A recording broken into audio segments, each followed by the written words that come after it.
شعرك ناشف طول الوقت وبتدوري على بلسم يرجعه تاني ناعم وصحي، وفي نفس الوقت كمان يعالج فروة راسك الحساسة وما يعملكيش أي حساسية، يبقى انتي محتاجة تكملي الفيديو للآخر عشان تعرفي كل حاجة عن سيباميد ريبير كونديشنر قبل ما تشتريه.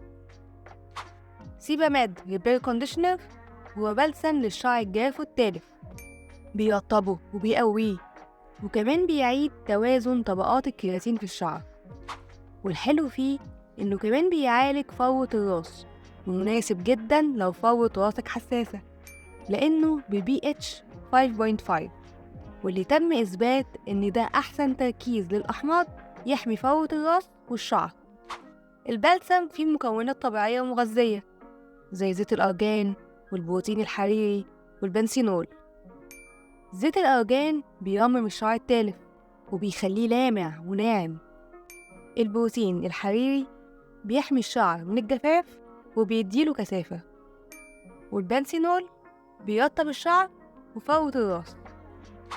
طريقة الاستخدام سهلة جدا، فبعد ما تغسلي شعرك بالشامبو بتحطي كمية مناسبة من البلسم لطول وكثافة شعرك من الجذور للأطراف، بس تركزي أكتر على أطراف شعرك وتسيبيه لمدة 3 دقايق. بعدين تشطفيه كويس جدا بالمية وبس كده. والأحسن إنك تستخدميه مرتين في الأسبوع عشان توصلي لأحسن نتيجة. والبلسم حجمه 200 مللي. أما بقى بالنسبة لعيوبه، فالبلسم ممكن ما تلاقيهوش في كل الصيدليات، ولازم وانتي بتستخدميه تاخدي بالك إنك ما تحطيش كمية كبيرة منه على شعرك، وإنك تستخدميه مرتين بس في الأسبوع عشان ما يتراكمش على شعرك.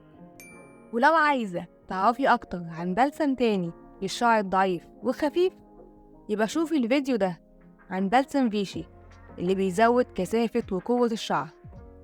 وأشوفك في فيديو جديد قريب.